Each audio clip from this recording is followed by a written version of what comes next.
Cenário Brasil, com Fernando Schiller.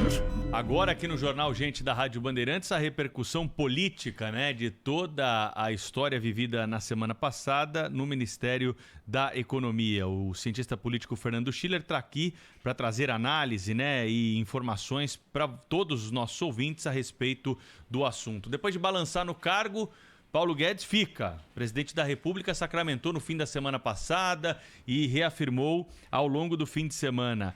Como é que sai o governo depois dessa crise no Ministério da Economia envolvendo o Auxílio Brasil, hein, Schiller? Bom dia para você. Tudo bem, Pedro, Cláudio, Thaís. Olha, não tem fato, acho que mais importante essa semana do que a situação do ministro Paulo Guedes e essa solução muito torta, no fundo, que o governo encontrou para resolver o problema do auxílio emergencial. O que aconteceu, na verdade, foi uma guerra interna do governo, que, aliás, não é a primeira vez que acontece, entre a ala econômica e a chamada ala política do governo. A ala política do governo pressionando para ter alguma medida que pudesse, de alguma maneira, reverter o quadro das pesquisas eleitorais, popularidade do presidente Bolsonaro. Vamos lembrar, a gente acompanha aqui N pesquisas, entre elas Data Poder, que é nosso parceiro aqui, a popularidade, a desaprovação do governo Bolsonaro foi a 63%. Ela oscila um pouco, vai a 58%, 59%, 60%, sempre tem uma margem de erro ali, mas ela está na faixa dos 60%, e consistentemente. E as pesquisas pré-eleitorais, elas mostram um quadro que é muito preocupante para quem faz a leitura da pesquisa, e certamente lá no terceiro, quarto andar do Palácio do Planalto se faz essa análise, que é o seguinte: o presidente Bolsonaro ele tem 27%, 27% em simulações de primeiro turno. Lula tem 38%, 39%. Então tem uma diferença de 10 pontos aí. Mas se a gente vai numa leitura que é, quando se pergunta para o eleitor o candidato que ele votaria com certeza e poderia votar, ou seja, que a gente chama de, digamos assim, o potencial de voto do candidato, aí o presidente Bolsonaro vai à quarta posição, fica atrás de João Dória, fica atrás de Ciro Gomes, ele vai dos 27% para 40%. Na leitura da pesquisa, Lula vai a 60%. Então, no fundo, esse é um problema político. Quer dizer, hoje o presidente Bolsonaro, hoje, no retrato de hoje, ele é um presidente com pouca viabilidade. Ele tem uma viabilidade forte no primeiro turno, mas ele tem pouca viabilidade eleitoral numa eventual disputa de segundo turno. E plebiscitária, que é, no fundo, o que acontece na eleição presidencial. Bom, aí começa o problema. Você tem que você tem que tomar alguma medida, e o governo fez uma opção que, na minha opinião, e aí a cara do ministro Paulo Guedes naquela coletiva, naquela entrevista junto com o presidente Bolsonaro na sexta-feira de tarde, deu uma acalmada no mercado, melhorou um pouquinho o clima em Brasília, mas ela é muito significativa. Por quê? Porque o trade-off, que a gente chama, a troca é a seguinte: você vai ter mais pressão inflacionária, você vai ter mais pressão sobre taxa de juros. Ouvindo gente do mercado, quer dizer, os chamados juros futuros, os contratos de futuros já explodiram. Você tem uma perspectiva no mercado já que vem precificando a mais de 10%, 11% para o ano que vem, em termos de taxa básica de juros. Óbvio que tem muita volatilidade nesse tipo de previsão, mas vamos lá, essa é a expectativa do mercado. E o governo, então, faz a troca para ter o auxílio emergencial, que tem um problema. Aliás, o Auxílio Brasil, que tem um problema. Hoje o auxílio emergencial cobre 35 milhões de beneficiários, vai passar a cobrir o Auxílio Brasil 17 milhões, que vão ter, inclusive, um incremento, boa parte dessas famílias, porque vão a R$400, mais R$100. Mas o que faz com os quase 20 milhões que vão deixar de receber o auxílio emergencial? Então, tem um enorme problema, uma equação política complicada. Sobre a questão do teto, eu até, com todo aqui o carinho aqui, o data vênia ao professor Lacerda, uma pequena, não vou dizer que é uma divergência, mas vamos lá, a mim parece um entendimento talvez um pouco diferente do que ele colocou. Eu estava escutando uma ótima entrevista aqui. O teto de gás foi criado em 2016, na minha visão, com uma medida totalmente heterodoxa. Concordo inteiramente com uma medida que não faz muito sentido você colocar um teto de gasto na inflação, na Constituição, vinculando a expansão do orçamento à inflação durante 20 anos. Tudo isso é muito estranho, Na Constituição não tinha que ter nada disso. Mas vamos lá, foi uma medida extraordinária num país que é viciado em irresponsabilidade fiscal, onde os políticos literalmente gastam por conta. Isso que o Pedro falou aqui, o Cláudio também tocou, quer dizer, aprovam a RP9, as chamadas emendas de relator, 18 bilhões esse ano prevista, quer dizer, aprovam um bom fundão eleitoral, todas essas questões que a gente acompanha no dia a dia aqui, e não tem contrapartida fiscal, não tem contrapartida fiscal. Então, o teto de gastos, literalmente, é uma rolha. Você diz o seguinte, daqui não passa. Só que a pressuposição do teto era de que houvesse um conjunto de reformas posteriores ao teto para viabilizar o teto. Por quê? Porque você tem uma coisa chamada despesas obrigatórias do governo federal, a máquina pública, despesa administrativa, previdência, etc. Então, o crescimento orgânico dessa despesa vai pressionando a chamada despesa discricionária, que hoje está comprimida, onde entra investimento, custeio da máquina, enfim. O que aconteceu nos últimos anos? A despesa obrigatória continuou a crescer, num ritmo menor, é verdade, por duas razões, porque o governo fez a reforma previdenciária. Hoje o déficit da Previdência vem caindo na relação com o PIB, o que é uma boa notícia, não na velocidade que deveria, mas vem caindo, e porque o governo congelou concursos públicos.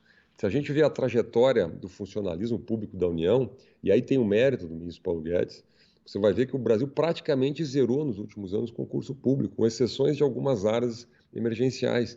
Mas se o Brasil tivesse continuado no ritmo de contratação de servidores que tinha até 2016, 2015, bom, o país estava inteiramente quebrado. O fato é o seguinte, então o país foi pressionando a despesa discricionária, então a gente vê, não tem dinheiro, falta dinheiro nas universidades, não tem dinheiro para fazer o censo, há uma precarização de serviços públicos, não tem dinheiro para investimento, por causa disso. Então, aí o governo pressiona. Bom, o governo também atrasou a reforma administrativa, o Congresso não tem vontade política de fazer, as reformas estruturais que poderiam, digamos assim, resolver esse problema não foram feitas. Essa é a frustração, no fundo, do ministro Paulo Guedes. Chega no finalzinho, para concluir, o que o governo faz? Dá uma estouradinha no teto. Foi o que o ministro Paulo Guedes falou. Dá uma estouradinha de 34 bilhões. E o problema aqui não é tanto o valor, mas tem um simbolismo. Isso significa que, na percepção geral de investidores, de credores do país, enfim, do chamado mercado, que é uma inteligência difusa, o governo faz um giro populista.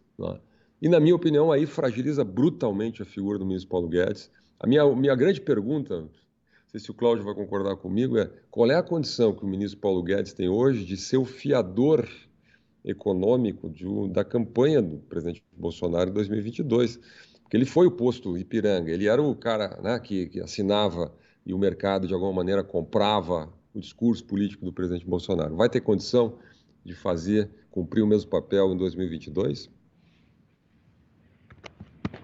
Pois é, essa é uma questão, né?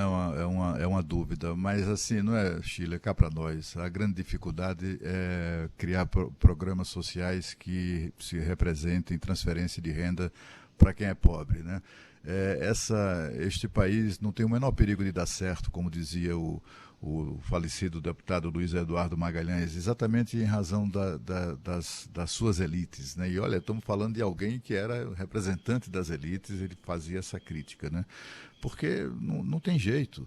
Nós levamos em conta todas as conveniências, principalmente a do tal do mercado. Ora, nós temos três poderes constituídos, né? Executivo, Legislativo e Judiciário. Não temos ainda o poder do mercado, né? Um Supremo Tribunal do Mercado Financeiro para subjugar a esse poder todas as decisões que venham a ser tomadas no Brasil, sobretudo na área política, né?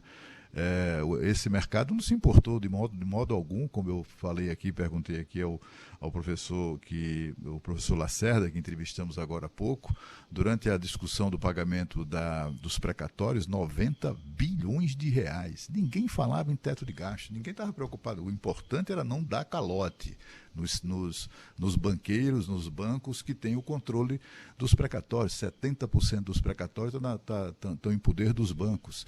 E eles não, quando se falou em pagar à vista os 90 bilhões, ninguém se preocupou com teto de gastos, com equilíbrio fiscal, com não sei o quê, com juros futuros, não é? A preocupação toda é em razão do pobre, né? Pobre que esse continua lascado, né? E vai continuar, e as pessoas querendo discutir, inclusive, o que fazer, de onde tirar, né? Vamos parar, vamos tirar do lado. São todas coisas absolutamente impraticáveis, né? Que se fala, né? Vamos tirar lá das emendas parlamentares. Não tem jeito. Vai fazer como isso, né? Enquanto se estabelece essa discussão, está lá o miserável, sem ter o que colocar sobre a mesa para comer. Olha, só uma observação, eu concordo com o Cláudio. Agora, eu acho que a troca que o governo está fazendo é muito perigosa, Cláudio, porque inflação pega o mais pobre. Vamos lá. A inflação pega o mais pobre, especialmente, e pega inclusive aquele que está em uma situação de pobreza, mas está empregado, não é? Mas não tem o recurso financeiro, no sentido, quer dizer, não tem recursos no mercado financeiro, sistema bancário para se proteger contra a inflação. Então ele ganha o salário, pode ser 1, 2, 3, 4 salários mínimos, ele compra, né? Mas ele não está com fundos especiais, não tem a remuneração especial, não tem os ativos de mercado financeiro, então ele não se protege. A classe média alta, os mais ricos, eles têm instrumentos financeiros para se proteger da inflação, até ganham, né? O juro alto, o famoso rentista. O que é o rentista? Se a taxa básica de juros vai a 12%, você vai ao banco, consegue um papel que paga 1% ao mês.